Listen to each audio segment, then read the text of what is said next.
O Tanjobi omedetou gozaimasu. Isto é japonês para parabéns. O Observador faz 12 anos e, em vez de bolo, oferecemos uma visita ao Japão com a Pinto Lopes Viagens. Assine por apenas 39,90€ e habilite-se a ganhar. 12 anos a escrutinar o poder, 12 mil quilómetros para celebrar. Assine hoje em observador.pt. Arigatou. Vamos às notícias.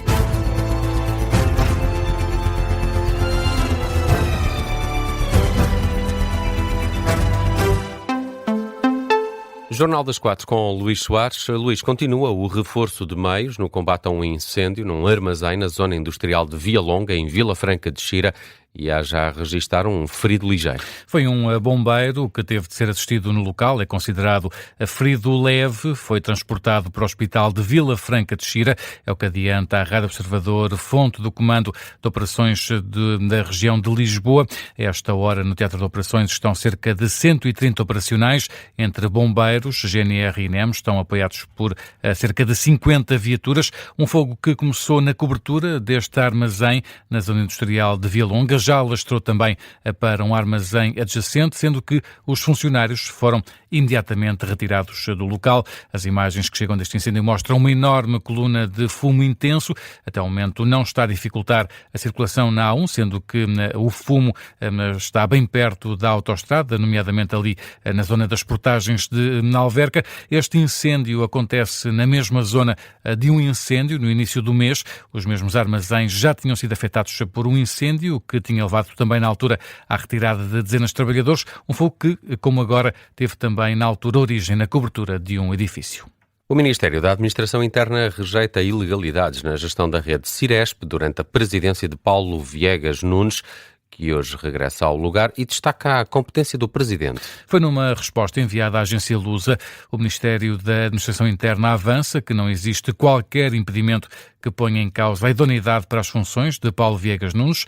Nessa resposta, o Ministério explica que na rede Ciresp foi alvo de uma auditoria neste período de 2022 a 2024 por causa de uma denúncia apresentada por um ex-vogal. As conclusões, diz o Ministério, são públicas e não apontaram para ilegalidades.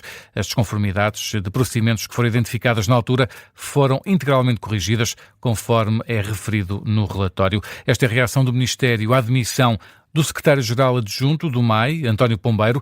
Ele alegou graves irregularidades na gestão da rede Ciresp durante a presidência do general do Exército Paulo Viegas Nunes, ele que regressa hoje à presidência da empresa que gera o Sistema Integrado de Redes de Emergência e Segurança de Portugal.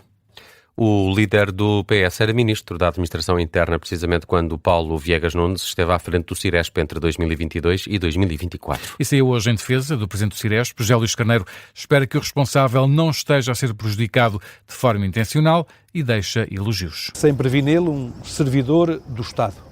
Se outras matérias há que sejam do conhecimento do Governo e da Secretaria-Geral, são matérias agora que compete ao novo Ministro esclarecer e não a mim, porque deixei de ser Ministro há 2 anos. Não tenho confiança, apesar deste relatório. Eu tenho confiança que eu não sou Ministro da Administração Interna. Eu não sou Ministro da Administração Interna, já deixei de ser há 2 anos. Mas parece agora, um bom nome, então, esta indicação. Agora, o que vos digo é que aquilo que eu pude conhecer do cumprimento da missão que lhe foi confiada, vi nele um servidor do Estado. E espero que não haja quem o queira prejudicar por ele ser um servidor do interesse público do Estado. Os elogios de José Luís Carneiro à margem de uma visita na Escola Secundária Alexandre Herculano, no Porto, esta manhã. José Luís Carneiro, que não quis responder diretamente às irregularidades que foram apontadas por António Pombeiro, mas garante que Paulo Viegas Nunes tem competências para exercer o cargo. O Chega vai apresentar uma proposta para revogar a possibilidade de antigos presidentes e primeiros ministros deporem por escrito em comissões de inquérito parlamentares. Uma proposta que chega através de um comunicado. A direção parlamentar do Chega explica que o partido vai propor a revogação do que classifica de privilégio de antigos presidentes da República, presidentes da Assembleia da República e primeiros-ministros. Eles têm a possibilidade de depor por escrito em comissões parlamentares de inquérito ou atos de investigação semelhantes. O partido considera que o facto de não terem de se sujeitar ao escrutínio presencial é um privilégio inaceitável, incompreensível, face à necessidade imperiosa de escrutínio que, diz o Chega, cada vez mais se verifica com o avanço de complexas teias de negócios público-privados. O Chega defende também a existência de mecanismos de investigação transparentes e refere que as comissões parlamentares de inquérito representam um desses instrumentos que, diz o Chega, devem dar garantias aos cidadãos de um escrutínio sem privilégios relativamente ao exercício do poder público e à gestão dos bens comunitários. O Papa Leão XIV apresentou a primeira encíclica do seu pontificado. Tem 5 capítulos e em especial foco estão os desafios da inteligência artificial. Nomeadamente os desafios para a humanidade, presentes desde logo no título, Magnifica Humanitas.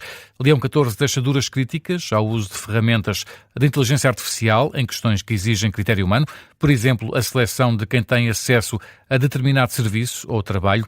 O jornalista do Observador, João Francisco Gomes, explica o objetivo do Papa com esta mensagem, nomeadamente em relação à utilização deste tipo de ferramentas. Apesar de toda a evolução tecnológica, apesar do desenvolvimento da inteligência artificial e das capacidades desta nova tecnologia, temos que perceber o que é que a inteligência artificial é e o que é que não é.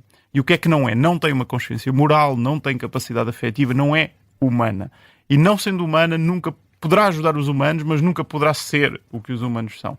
E é a partir dessa reflexão muito ontológica até sobre a humanidade que o Papa parte para depois um conjunto de outras reflexões sobre que funções é que a inteligência artificial pode ocupar nos dias de hoje, pode ou não tomar decisões. Nesta encíclica, o Papa debruça-se também sobre o tema da guerra justa. Leão XIV considera que a Igreja deve fomentar o perdão em vez do conflito e que o conceito de guerra justa já não faz sentido à luz dos dias de hoje, como explica também o João Francisco Gomes. Neste momento, a Igreja tem que propor mais o perdão do que a ideia de lançar a guerra por uma causa justa. Obviamente isto não elimina, e o Papa diz-o claramente, a ideia de uma legítima defesa, ou seja, a questão da legítima defesa continua a estar aqui, obviamente, patente, mas ele faz uma interpretação muito minimalista e muito restrita daquilo que é a legítima defesa. E, portanto, ele diz o conceito de guerra justa no mundo de hoje já não faz sentido. João Francisco Gomes é uma das ideias principais desta primeira encíclica do Papa Leão XIV. É um artigo que pode ler com maior pormenor no site do Observador. O Instituto Português do Mar e da Atmosfera alerta para o elevado perigo de incêndio esta semana em vários concelhos do país. As temperaturas vão estar altas, com máximas bem acima dos 30 graus. De resto, hoje, 7 concelhos do distrito de Faro já estão sob perigo máximo de incêndio. Há, de resto, outras regiões do país com risco elevado ou muito elevado e a situação deve agravar-se nos próximos dias, como explica a meteorologista Patrícia Gomes. A partir de dia 27, esta severidade do risco de incêndio vai alastrar-se também para várias regiões da região centro e do interior norte, da região norte, onde podemos encontrar valores realmente máximos do risco de incêndio, não só também pelas temperaturas, mas pelos valores de umidade relativa muito baixos. Temperaturas que vão continuar a subir em força. Quarta e quinta-feira devem ser os dias mais quentes. Já no interior, norte e centro, haverá ainda condições para aguaceiros, pontualmente acompanhados por trovoadas, como explica também a meteorologista Patrícia Gomes. Nestes 2 dias, que serão os dias mais quentes, grande parte do território terá valores de temperaturas máximas superiores a 35 graus, portanto muito calor. As noites também serão relativamente quentes, muitas localidades do interior, também do Alentejo, com aquilo a que nós damos o nome de noites tropicais. Durante a manhã será céu pouco nublado ao limpo, mas durante a tarde pode haver um aumento de nebulosidade. A partir de quarta-feira, essa nebulosidade pode originar alguns aguaceiros que poderão pontualmente ser acompanhados de trovoada nas regiões do interior, norte e centro. As probabilidades desta situação de aguaceiros não são muito elevadas, mas ainda assim as condições existem. As previsões da meteorologista do Instituto Português do Mar e da Atmosfera, Patrícia Gomes. Há hoje 6 distritos do norte do país em aviso amarelo devido à chuva e trovoada. São eles Bragança, Viseu, Porto, Vila Real, Viana do Castelo e Braga. Vamos a outras notícias também em destaque a esta hora. Donald Trump voltou a utilizar a rede Truth Social para elogiar o acordo que já está negociado com o Irão. Diz que será um acordo ótimo, ou caso contrário, não haverá qualquer acordo.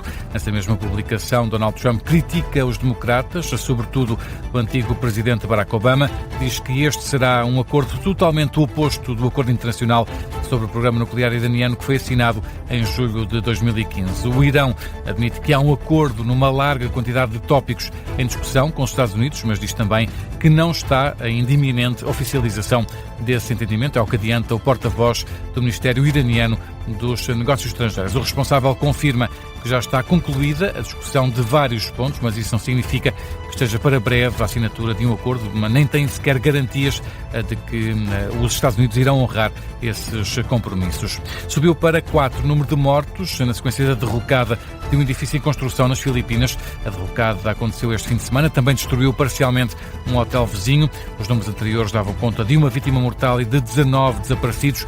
As operações de resgate continuam, até porque foram detectados sinais vitais por entre os escombros.